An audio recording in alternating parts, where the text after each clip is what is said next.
Welcome to Timeline Radio Sports. It's your boy Tubisane. Ngihamba nobhungane la. Asibingelela ama-viewer mfethu esigcine kudala ukwabingelela basilwise nawo bathi squad eli Chiefs.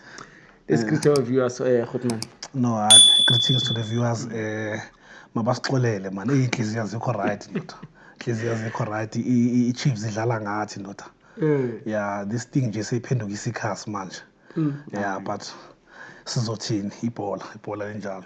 Hayi no, asibonge bafethu. Namhlanje sihlanganiswe iKaizer Chiefs neTS Galaxy. Igame ephele ngedraw ye-1-1. Namhlanje ngibona ama-changes amaningi ku-coach, formation yonke into ngibona nje alahlele ngathi bekazama yonke into asazi ukuthi bekayenzani. Mhlambe wena njengefan yamakhosi ungasitshela ukuthi uboneni kahle kahle uchaza kanjani into namhlanje? Yeah, i-game yona I think ingidisappointile second half. Besides indaba yegoal ukuthi iTS Galaxy iyakora, but nje I think second half bebangekho nje egamini yabo. Yeah, but first half ngibonile ukuthi badlalile nyana.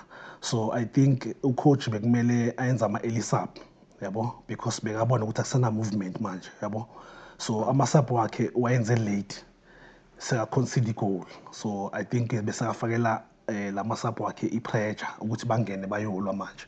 Kanti if bebangenele kuyo-container nje leya one, mhlawumbe bekuzoba nomzamo nyana yabo. So I think nje namhlanje ngikhala kakhulu ngokwenza ama-substitution late. Iyo kakhulu nje ngikhala ngayo. Okay, so but then also indaba ye-chop and changing, because i-midfielder futhi namhlanje ngibona ishintshile according to information ebesiyibona laphana ethi uDuba bekadlala noMati e-6 and then uNkosi Ngiphile Ngcobo ngathi bekadlala i-attacking 10 like that free role laphana.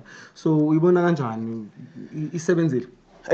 Yazi kwesinye isikhathi ucoach kumele simnike i-credit nyana yabo, and simuphe ne-chance noku-understand into azama ukuyenza, because ngalama results akawatholayo anyone angaphenika, anyone angazama ukuchange afune kube na something nyana in terms of ama results yabo. So I think ubonile ukuthi kulama previous games kunezinto beyangazenzi kahle yabo, then bekazama ukuzirectify ngalama changes lawa bebakhona, but unfortunately ke ayawasebenzanga still.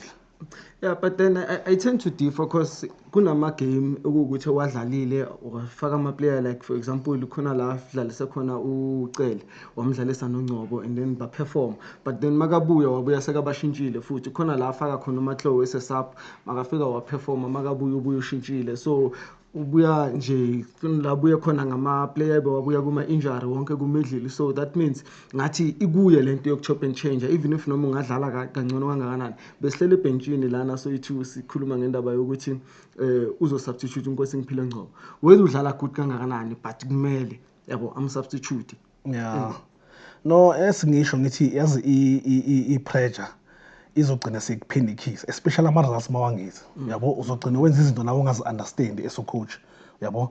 Right now uyakhona ukusenza i-danger yabo, not only indaba zama top 8 and all that, even naye umsebenzi wakhe is on the line manje, because sesiyaqala siba louder as ama-fans ukuthi no, ucoach akasa-satisfy manje yabo. So ngicabanga ukuthi iyo lento engikhuluma ukuthi asimnikezeni ithuba si-understand into akazenzayo, ukuthi sometimes akayenziswa ukuthi i-plan kunokuphenika phakathi because of ama-results awezi yabo. But nje to be honest uyasifeyila because sigcine nini ukuwina yabo. Yeah, it's been a while. Yeah. So then enye into engiyibonayo lana man, it seems like iChiefs is struggling to beat TS Galaxy. Hayi ngoba mhlawumbe iTS Galaxy ingcono or kunento engcono abayenzayo, iChiefs nje yahluleka nje ukudla iTS Galaxy. Besiloku sikhuluma ngayo ukuthi okay, as much as sithi bazamile nge-first half nanani, but mothi uyabheka igoal it was a mistake. iChiefs iphiwe kahle kahle, then uSirino waliyeka. Khona amabhola amanye abolilepe abawayekile engingathanda ukukhuluma ngawo because kuzothiwa ngibias, but maningi even uNkosi Ngiphile Ngcobo khona elinye angene ngaphansi kwalo. But nje sibukeka sengathi iTS Galaxy kuzoba leyo team leyo iChiefs ezoba nenkinga nayo ukuthi noma bangayivusa nini esiChiefs yenza kuStellenbosch. So iTS Galaxy ibhadalela iStellenbosch, then uyibona kanjani? Yeah, yazi okwamanje ne according to i-performance ye-Chiefs, I won't agree ukuthi i-Chiefs ihlulwe i-TS Galaxy. I think i-Chiefs nje yona out of form maningi ama-team la eligini manje ayenza i-double ngama-victory. So it's not only TS Galaxy. We can mention a few. But looking at your history, not maybe this season, going back, I think TS Galaxy yasinoka yasishaya kwi-final ethile ngegoal nje livela out of nowhere or i-penalty. namanje nje lento eyenzakele lana okay sihleli sithu sibhekelele. uDove afika nje first thing ayenzayo uyabapha. Yeah, that was very poor from uDove azongena as i-defender expecting him ukuthi a-protect le goal lethu yabo. So I think i-Chiefs ama-player wayo man angazi ngathi bangababhadala nge-performance. I think ingabashake kancane yabo because uyangena uphiwe ibhola Serena 1-on-1 no goalkeeper expect finish i-chance akore uyamesa. If uDuba bekangekho leya position ngabe sikhuluma a different story manje yabo.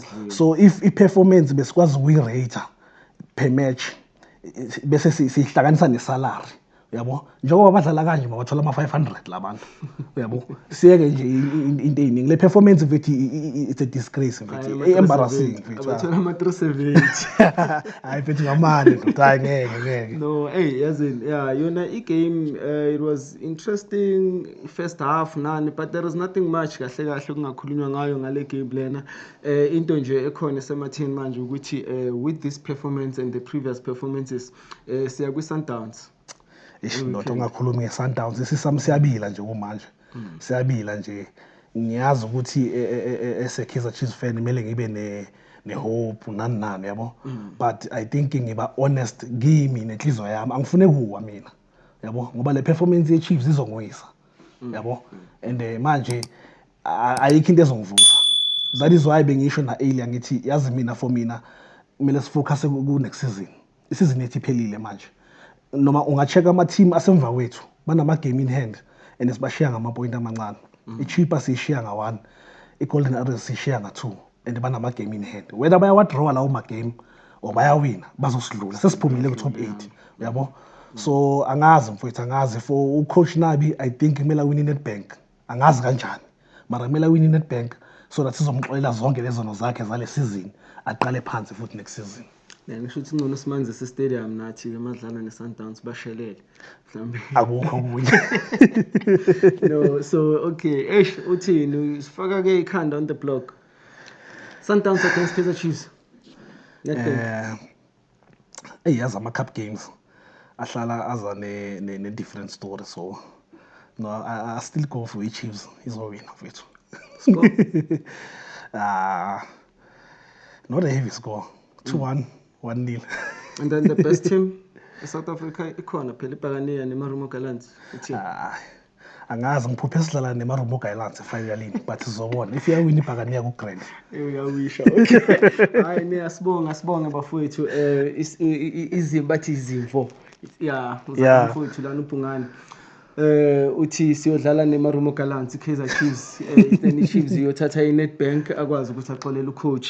Asiceleni ke ukuthi ama-viewers wethu aqhubeka subscribe. Siyabonga futhi nakulabo lokuba subscribe sayibona inamba yakhula lapho asiqhubekeni bafethu sisupporteni kasi timeline Radio Sports sure.